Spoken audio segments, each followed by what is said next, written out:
When Brandon Minot walks into a bowling alley, he is a man on a mission. You don't talk to him when he plays, for sure. And I don't ever want to play against him. Brandon's been putting on his competitive gear and participating with Special Olympics of Missouri for almost 25 years. He says it's changed his life. It's a great way to make new friends, meet new people, and you just have a lot of fun. Brandon clearly has a blast when he has a ball in his hands, and over the years, his sister Emily says her big brother has been a real role model. He's taught me a lot of patience. He's taught me, don't sweat the small stuff, have a lot of fun. Brandon's had a lot of fun, and bowling with Special Olympics of Missouri has taken him all across the country. He's competed at games in Seattle and all over Missouri as well. It's provided Brandon with the thrill of competition and a sense of purpose. You meet a lot of people, you play a lot of sports, and without this, you wouldn't have any sports or anything. He's better than I ever could be, and he's just as good as some of these that are on a league. So, I think that without Special Olympics, he wouldn't have the opportunity to do something like this. So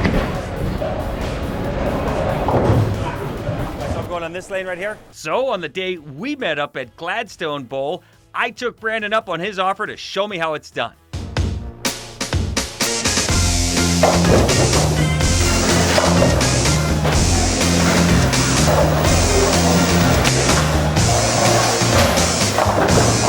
What am I doing wrong? Just keep the ball straight. Keep it straight. Yeah. That's the one, Ken. Yes! All right. I knew I'd have one. Thank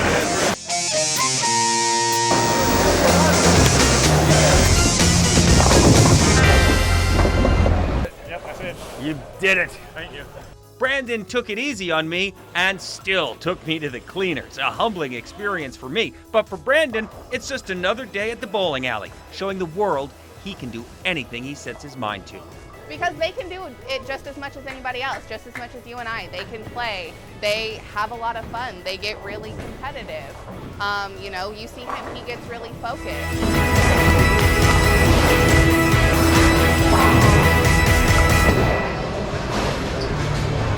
Here, put it in there.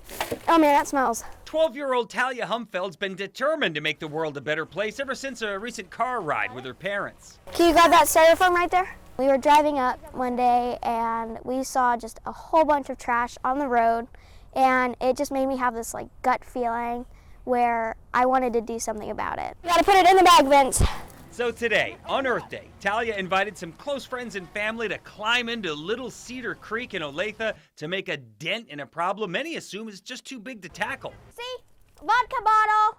We found tobacco and alcohol and a bunch of stuff that just, why is my question. Why would you even think of doing that? Little Cedar Creek runs right through the Ernie Miller Park and Nature Center, but it also runs by some busy intersections and big box stores in Olathe. So a lot of this trash has been building up for about 2 years. So we asked these kids how it feels to make a difference in the world. Do you need another trash bag up there? I feel like we're heroes or whatever, because we're just cleaning everything. I know it's not gonna save the whole world, but we're doing something. Here, Kira, you want to carry this bag? And even though today's good deed might look like just an excuse to get muddy, check out 10-year-old Max Humfeld, who wasn't afraid to get chest deep today. Their parents say the idea came from the kids. For them to take this initiative to go out and want to clean up the earth, I didn't put this in their heads. It was something they said we should do something, and I said I'll support you any way I can. Like a clothes hanger. No one can solve all the world's problems, but That leave it is to young kids to point out the value in at least making a difference in your little corner of the globe. But it makes me feel good that we can at least get some of it. And we are able to pretty much, like Akira said, be heroes in a sort of way. I gotta get the gasoline bottle. It's about to spill into the lake. Are you ready for the circus? The circus is one of those where you create a lot of memories. It's been around for many, many, many years. This is our 86th annual Shrine Circus. People always remember going to the circus.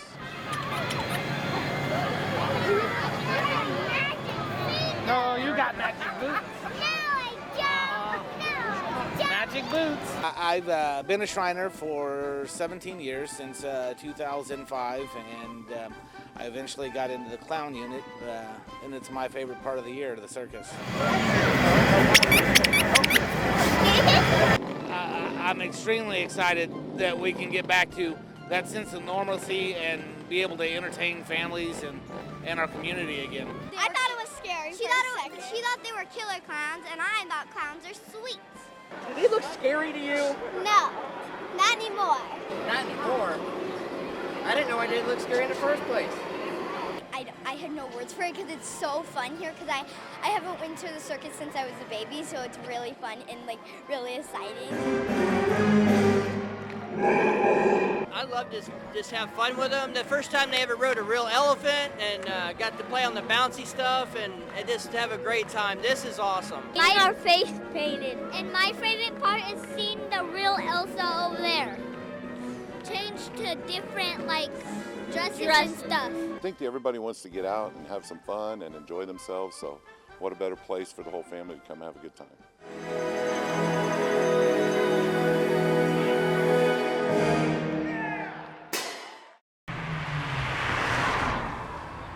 You know, now that movie theaters are completely closed down, there's not really many options on things to do.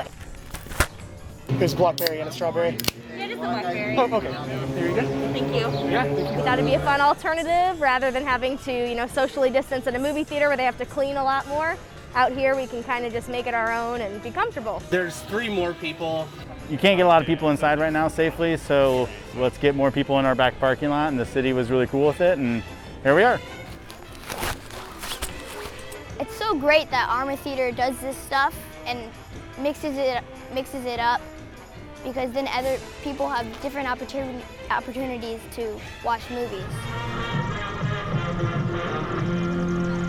Movies aren't meant to be at your house on a couch where you can pause it or turn it off or finish it tomorrow like we all do on Netflix. Movies are meant to be a nonstop, thrill ride enjoyed together in a community experience, and that's what we're doing out here. Thank you for your creativity, just trying to find ways to bring us in and bring us together as a community, but also, again, making sure that they're able to survive through the times.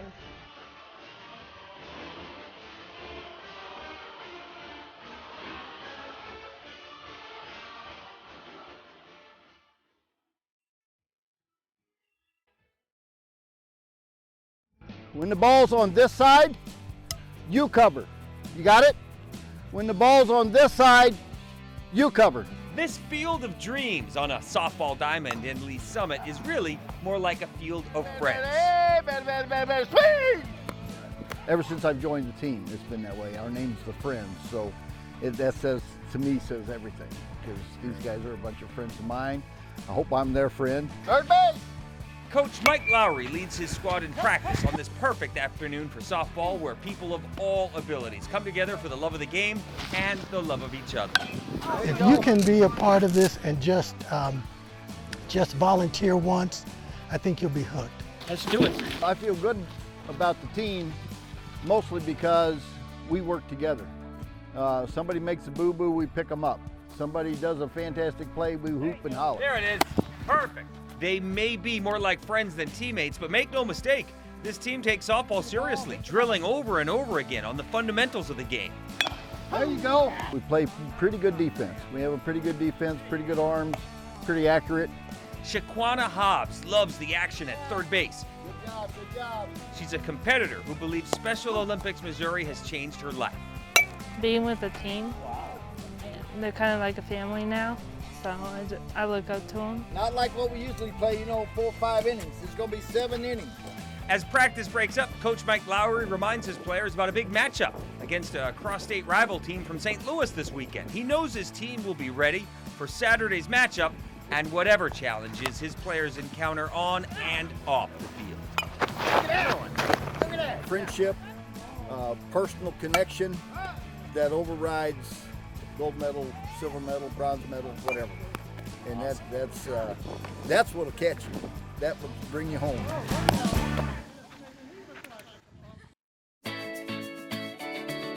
With nearly 17,000 athletes statewide, Special Olympics Missouri is a year-round program of sports training, competition, and a whole lot more. They've got the ability, they may not get the opportunity. And Special Olympics says, here's your opportunity. What do you want to do? Susan Stegman, president and CEO of Special Olympics Missouri, says competition on the court and on the playing field can open up an entirely new world for children and adults living with intellectual disabilities. It's also about life, and it's like doing more than just sports. So, just like you and I, as we age, we do different sports. And maybe I used to run hurdles in high school, but now I just need to walk. And the importance of walking, and that's how it's going to make me a healthier person and help my life hopefully live longer. Without being part of Special Olympics, I don't know where I'd be right now. Athlete Alan Tobin has excelled on the field and truly benefited from the wide range of opportunities afforded by Special Olympics Missouri. Without Special Olympics and the Healthy Athlete program, I would not have my 2 hearing aids that are $3,000 a piece, or my glasses that were provided by the Lions Club. At 50 years old, Tobin knows very well what life was like before Special Olympics existed. Back then, people like myself, until Eunice Kennedy Shriver started Special Olympics, we were put off somewhere like hospitals, psychiatric wards. Eunice Kennedy Shriver, sister of President John F. Kennedy, was passionate about extending basic human dignity to people of all intellectual abilities. Mrs. Shriver, Eunice Kennedy Shriver, founded Special Olympics as a camp in the backyard of her home in the summer, and because of her sister who had an intellectual disability. And she said, Rosemary needs a chance to show what she can do, just like I can do. 50 years later, Special Olympics Missouri is going strong as ever, changing lives on and off the playing surface. Our athletes can do anything they set their mind to, just like you and I can. Let me win. What if I cannot win? Let me be brave and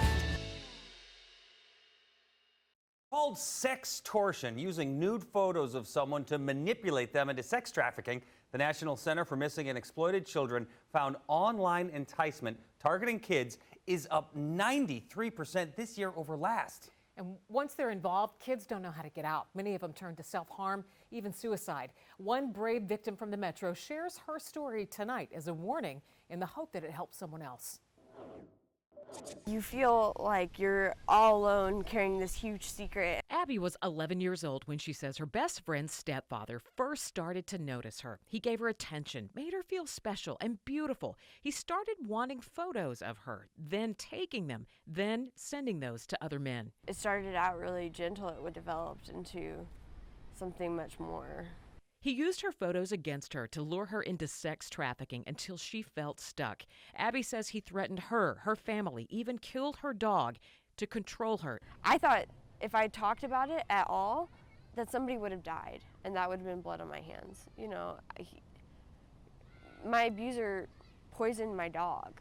Russ Tuttle is president and founder of the Stop Trafficking Project. He says sextortion and trafficking are happening now in Kansas City, in the suburbs, rural towns, and as the numbers skyrocket, COVID-19 is not helping. Kids who maybe the only trusted adult is someone within the school district system, or maybe it's a teacher or a coach or someone at school, an administrator or a nurse, and they don't have access to those people right now. The Stop Trafficking Project educates kids and parents through schools, workshops, and online resources. He says parents, guardians, and trusted adults do need to stay involved in their kids' lives daily. It doesn't mean that parents need to know about every single app that exists, because that's impossible. It does mean that you should have unfettered access to that device. Renee Van Meter leads the team at Johnson County Mental Health. She says teenage brains are still learning to solve problems and regulate emotions. So when trauma happens, they don't know how to cope. That's when we start seeing kids isolate socially. I don't want to be around my family. I don't want to be around my friends. And all of this is building to this perfect storm. And the perfect storm for me is when someone gets to the point of worthless, hopeless, and helpless. Harming themselves or taking their own lives can seem like their only way out. For Abby, it was anorexia. It almost killed her before she finally told her parents about the sextortion. I would want somebody to know that they're not disgusting, they're not abused, they are abused, but they're not damaged, they're not worthless, they're not all of these things that they're led to believe because of how they feel. Van Meter says talk to your children about this long before you think they need it. And so we have to have those conversations way earlier than in the midst of a crisis. That's not the time to have them. Anybody in the midst of a crisis is not going to be taking in that information in a healthy way. She says kids will just tune you out if you're yelling or telling. Instead, ask questions, listen, be vulnerable. But don't avoid the conversation thinking that you're protecting your kids. You are not going to plant an idea that's not already being put out there by media, by television. Abby's abuser has yet to face prosecution. She struggles to overcome her issues, but she refuses to give up, and she wants to share her story in the hope it can help someone else. The Stop Trafficking Project and Missouri Highway Patrol say the grooming process online now only takes about 8 days, just over a week from when a child is contacted until they'll usually send photos of themselves. The Stop Trafficking Project has videos and resources online for parents and kids. The Johnson County Mental Health Crisis Line will take your calls 24/7, no matter where you live or what your situation. We're working for you with those resources, websites, and the crisis line all in one place. Just look for this story on fox4kc.com.